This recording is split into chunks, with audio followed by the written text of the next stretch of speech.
पर जरा आप बात जम्मू कश्मीर की भी बताते हैं और जम्मू कश्मीर की खबरों पर जब आते हैं तो सेंट्रल स्पॉन्सर्ड स्कीम्स की बात करेंगे। वो स्कीमें जो मरकजी इमदाद से चलती है, जहां पर सबसे बड़ा फंड जो है वो मरकज से आता है या 100% फंडिंग जो है वो मरकज से आती है। मरकजी मामलत वाली स्कीमों में फंड्स की अदम दस्तियाबी को लेकर जहां सवाल उठ रहे हैं वहीं पर माना जाता है कि 25 महकमों में 10% से कम फंड्स किए गए हैं। हासिल ये ज़राए के हवाले से खबर है, कोविड पाबंदियों की वजह से स्कीमों में नहीं लाई गई है सूरत। जम्मू कश्मीर के अंदर जिस तरह से मनरेगा स्कीम के हवाले से मुख्तलिफ इलाकों में जो काम किया जा रहा है उसमें तरक्याती मनसूबों के हवाले से जो मुख्तलिफ इलाकों के अंदर जम्मू कश्मीर माना जाता है कि फंड्स की अदम दस्तियाबी की वजह से जो काम करने वाले मजदूर हैं उन्हें भी फंड्स वागुजार नहीं किए जा रहे हैं और साथ ही साथ जो ठेकेदार है उनकी जो वाजिबुल अदा रकूमात है, एक बड़ी रकूमात है जो अभी तक जो है वागुजार नहीं हुई है। मुख्तलिफ सवालात भी इस पर उठ रहे हैं। 22 के फिगर सामने आए हैं। जरा से मालूम पड़ा है कि मरकजी मुआवनत वाली स्कीमें बापत इस साल 21-22 के अंदर लेस देन 10% ऑफ फंड्स जो है वो ले लिए गए हैं। जम्मू कश्मीर इंतजामिया ने 10% से कम फंड्स लिए हैं साल 2021-22 के दौरान मरकजी मुआवनत वाली स्कीमों में। अक्टूबर 27 तारीख के जो आंकड़े सामने आए हैं, जो डिटेल सामने आई है, कमोबेश 25 महकमे यूनियन टेरिटरी के ऐसे हैं जिन्होंने सिर्फ 1,0809 करोड़ रुपया लिया है, जिसका मतलब less than 10% of CCS allocation, यानी जो सेंट्रल स्पॉन्सर्ड स्कीमों पर एलोकेशन थी 18,557 करोड़ रुपए की बापत साल 2021-22, उसमें सिर्फ 1,08,009 करोड़ रुपया लिया गया। That mean less than 10%। एक बात तो ये याद रखिएगा। हमारे साथ हिलाल ज्वाइन करेंगे जो वो आपको जरूर ये समझाएंगे कि पूरी खबर है क्या। और दूसरी बात जो है, जम्मू कश्मीर सरकार जहां एक तरफ से ये है, वहीं पर जो 10% फंड्स लिए हैं बजटरी एलोकेशन के अंदर सेंट्रल स्पॉन्सर्ड स्कीम्स के अंदर, उसमें अभी भी माना जा रहा कि जनाब अभी भी चंद माह हमारे हाथ में है, इसमें बेहतरी आ सकती है। ये सरकारी तौर पर माना जा रहा है जो हमारे जराया बता रहे हैं। लेकिन जो 25 महकमे हैं जिनमें जल शक्ति है, जिनकी एक बड़ी जिम्मेदारी है कि जल जीवन मिशन उन्हें चलाना है, यानी हर घर नल से जोड़ना, उसके लिए पैसा होना चाहिए। फिर डिजास्टर मैनेजमेंट, ये अलहदा तौर पर एक बड़ा महकमा है। रिलीफ, रिहेबिलिटेशन एंड रिकंस्ट्रक्शन, इसमें वो सारी चीजें आती हैं जो प्राइम मिनिस्टर लेवल पर भी चलती हैं जी। फिर पावर डेवलपमेंट, आपको पता है कि कितना बड़ा महकमा है जी। Civil aviation, information technology has not received any fund. याद रखिएगा 25 महकमों में ये जो 2-3 महकमे मैंने आपके सामने गिनवाए, इन्होंने कोई भी फंड अंडर CSS नहीं लिया 27 अक्टूबर को। उस 27 अक्टूबर तक हो सकता है अब लिया हो। हमारे पास जो जरा से खबर है वो 27 अक्टूबर तक की है कि 25 डिपार्टमेंटों में, जिनमें जल शक्ति है, जिनमें जनाब जल जीवन मिशन है, जिनमें डिजास्टर मैनेजमेंट है, रिलीफ रिहेबिलिटेशन रिकंस्ट्रक्शन है, पावर डेवलपमेंट कॉर्पोरेशन है, सिविल एविएशन है, इंफॉर्मेशन टेक्नोलॉजी है, इन्होंने CSS स्कीम के तहत 27 अक्टूबर तक एक भी पैसा नहीं लिया है। यह भी याद रखिएगा। अब जब आप बड़े बाबुओं से बात करते हैं, पावर कॉरिडोर में बैठे लोगों से बात करते हैं, तो उनका मानना है कि जनाब जो सख्त तरीन कोविड सेकेंड की लहर आई अप्रैल के अंदर, उसकी वजह से ये सेंट्रल स्पॉन्सर्ड स्कीमों का मामला जो है वो बिगड़ गया, काम हो नहीं पाया।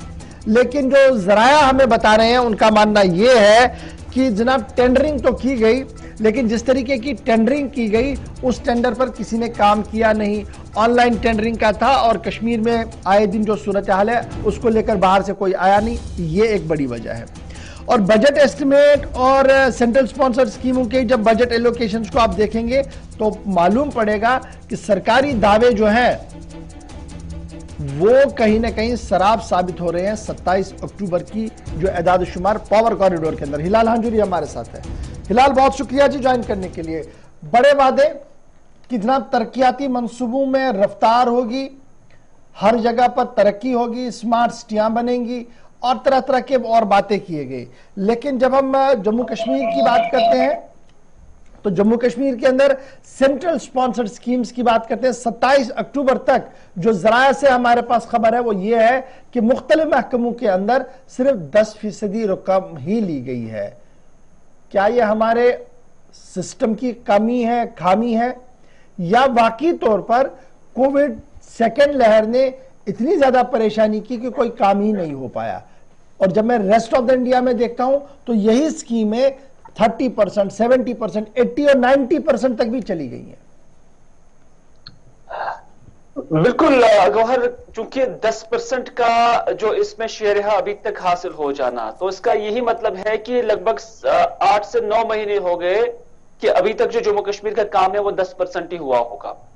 और बेशतर इसमें यह भी देखा गया कि कुछ डिपार्टमेंट्स ऐसे हैं जो काफी इंपॉर्टेंट है और काफी अहमियत के हामिल है, जिसमें अभी भी कोई भी सेंट्रल फंडिंग जो है उसमें नहीं हुई है। जितनी भी सेंट्रल स्पॉन्सर स्कीम्स थी उसमें कोई फंडिंग नहीं हुई है। हाँ, हेल्थ को छोड़कर बाकी कुछ छोटे मोटे डिपार्टमेंट्स को छोड़कर अगरचे उसमें कुछ फंडिंग्स आई है, लेकिन इसमें जो जम्मू कश्मीर की एडमिनिस्ट्रेशन है इसको भी खासा जिम्मेदार कहा जा सकता है, क्योंकि जल शक्ति महकमा ऐसा डिपार्टमेंट है जिसमें सबसे ज्यादा अभी तक लेआउट है आपका, जिसमें सबसे ज्यादा आउटले है आपका, और उसमें भी 100 करोड़ के आसपास पैसा है जिसे अभी इस्तेमाल नहीं किया जा सकता है, क्योंकि उसका जो प्रोसीजर यहां पर टेंडरिंग का था और उसके साथ साथ जो बड़ी बड़ी फर्म्स को देते थे या टेंडरों के टुकड़े करते थे, जब उस पर पाबंदी आ गई तो फिर वो काम भी नहीं हो पाया है।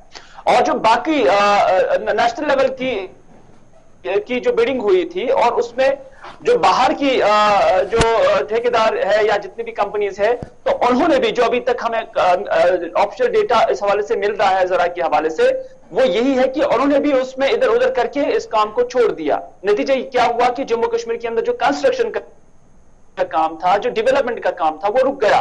और इसमें दोनों तरफ से कहीं ना कहीं जो जम्मू कश्मीर की इंतजामिया है ये बार बार ये कह नहीं सकती है कि कोविड का दूसरा फेज चल रहा था, लेकिन आज तो नहीं चल रहा है ना। जब ये दूसरी वेव थी, माह जून से लेकर अभी तक सब कुछ स्मूथली चल रहा है। जो कुछ भी गवर्नमेंट ने करना होता है वो स्मूथली कर रहे हैं।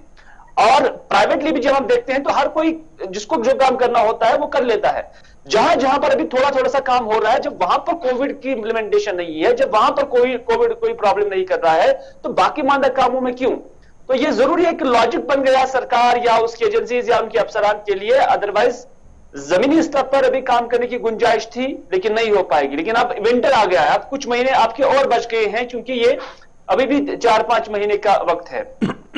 और इसमें अब विंटर आ गया, माइनस में टेम्परेचर चलेगा, बर्फबारी होगी, ठंड होगी, तो उसमें कितना काम हो जाएगा ये हम भी जानते हैं, आवाम भी जानती है और सरकार भी जानती है। बहुत शुक्रिया जी हिलाल हमारे साथ ज्वाइन करने के लिए। जी, बड़ी खबर ये कि सेंट्रल स्पॉन्सर्ड स्कीमों के अंदर जो बजट एलोकेशन है, उस बजट एलोकेशन का फिलहाल 27 अक्टूबर तक सिर्फ 10% इस्तेमाल किया गया, तकरीबन 1 दर्जन से ज्यादा महकमों के अंदर।